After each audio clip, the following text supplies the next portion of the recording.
ঘনিয়ে আসছে ঢাকা বিশ্ববিদ্যালয় ছাত্র সংসদ নির্বাচনের সময়। মনোনয়নপত্র সংগ্রহে তৃতীয় দিন বৃহস্পতিবার মোট 22 জন প্রার্থী মনোনয়নপত্র সংগ্রহ করেন। 3 দিনে ডাকসুতে মোট 42 জন মনোনয়নপত্র নিয়েছেন। এর মধ্যে ভিপি পদে 10 জন আর হল সংসদে মোট 26 জন মনোনয়নপত্র সংগ্রহ করেছেন।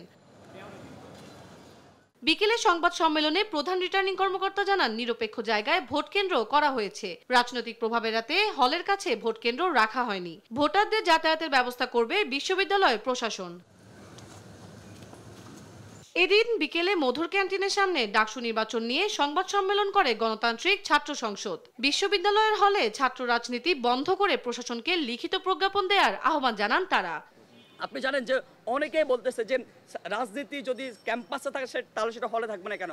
আমরা এই প্রশ্নের জবাবে শুধু একটা কথাই বলতে চাই, আপনাকে অবশ্যই, আমরা কিন্তু বারবার বলেছি, আপনি যদি ছাত্রদের জন্য রাজনীতি করতে চান অবশ্যই শিক্ষার্থীদের যে পালসের জায়গাটা, যে সেন্টিমেন্টের জায়গাটা, তাদের সুযোগ সুবিধার জায়গাটা, সেটা মাথায় রেখে রাজনীতির রূপরেখা আপনার সাজাতে হবে।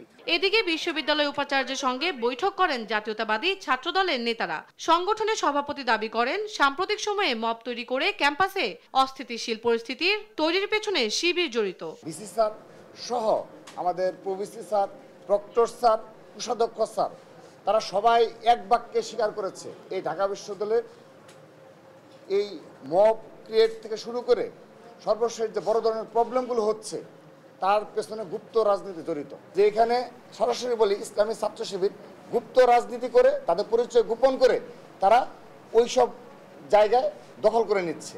এ সময় ভোটার তালিকা থেকে নিষিদ্ধ ছাত্রলীগের 150 কর্মীকে বাদ দেওয়ার দাবি জানান সংগঠনের সাধারণ সম্পাদক। প্রায় 150 জন ছাত্রলীগের সন্ত্রাসী আমরা ভোটার তালিকাতে দেখতে পেয়েছি। আমরা এসএম হলের একজন ছাত্রলীগের সভাপতি, যাকে সে কারাগারে রয়েছে, তার নামটিও ভোটার তালিকাতে অন্তর্ভুক্ত করা হয়েছে।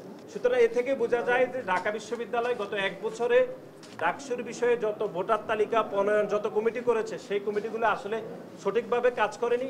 আগামী 19 আগস্ট বিকেল 4টা পর্যন্ত মনোনয়নপত্র সংগ্রহ করা যাবে। প্রার্থীদের চূড়ান্ত তালিকা প্রকাশ হবে 26 আগস্ট আর নির্বাচনের ভোট গ্রহণ আগামী 9 সেপ্টেম্বর।